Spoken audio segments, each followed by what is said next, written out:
And on today's show, the power of COLA and spousal benefit, part 3 of this week's series on the strategies to maximize Social Security benefits with Social Security strategist and expert, Brian Doherty.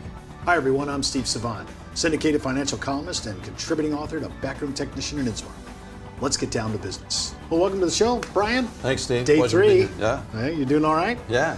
Well, if you missed any of these shows Monday and Tuesday, I really recommend that you watch them in succession. I think your learning experience, your tutorial experience will be a lot better.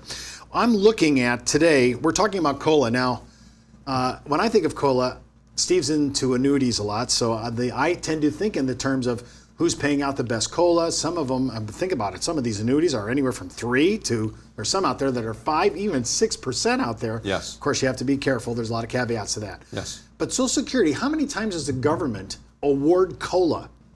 Is it every year? Is it automatic? Sometimes they do, sometimes they don't. Well, they first started doing it in 1975. And from 1975 until 2014, there were only 2 years where there was no COLA. Basically, the government said there was zero inflation. That just happened recently.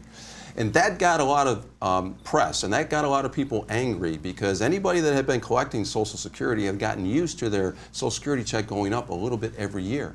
And those 2 years that it didn't happen, boy, there were some upset people because COLA didn't increase. I noticed the definition of what the government calls inflation and what we have to live on in the real world is two different things. That's an argument that especially people that are retired make because some of their expenses are not included in that index they use to determine COLA. Well, I want to go to this chart that you've created, Brian, and I want to talk about this because COLA is really important, especially when you're thinking about a couple years ago, that was a major problem. Well, Brian, walk me through this slide with COLA. I really enjoy this because it really maps it out for you and it actually sees the numerical values. Yeah, I like this slide too. And what it does is it shows the difference between claiming at age 62 and claiming at age 70. Now, you can claim any age in between those two, but 62 is as early as you can claim. And here I assume they're going to have a monthly benefit of $1,125 if they do that. If they wait until age 70, the benefit grows to $1,980. It's 76% bigger than this. Now, you see the difference starts off at $855, Steve. Now, over here, I assumed a 3% annual COLA over a 20-year period of time. That $1,125, that check grows to $2,031, where the $1,980 grows to $3,576. Now, both of them grew at exactly the same percentage. It was 80% over this 20-year period of time, right? But now the difference in the size of the checks has grown to $1,545 because you were applying that same percentage, 3% every year, to a bigger number. It results in bigger dollar increases every year, and the difference between the size of the two checks grows bigger over time.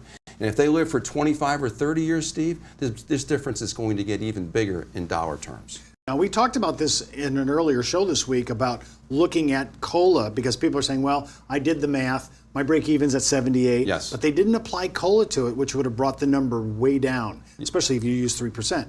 So I think we really need to look and map out our strategy based on COLA, based on what we think we're going to be more than half of America. We might be on the other side of that bell curve that we talked about yesterday. So it's really important to map this out and look at it. To me, it's like, wow, is 7 years or 8 years worth it? And it sure looks like it is. It is, and I call this the only pay raise that most people are going to automatically get in their retirement. And if it's the only pay raise they're going to automatically get, don't you want it to be as big as possible?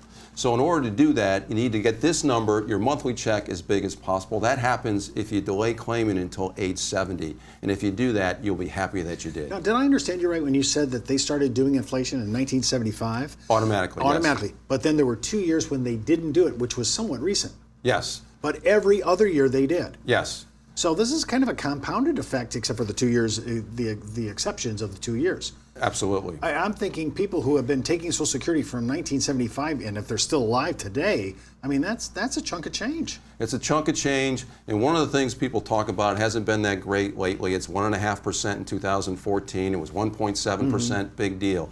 But Steve, if you go back to the 70s when we had very high rates of inflation, in 1980, the COLA adjustment was over 14% just for 1 year. For 1 year? 1 year. Wow. And in 1981, it was over 11%. So if we go back to higher rates of inflation, which some economists are predicting, True, you're going to be real happy if you maximize the benefit of COLA.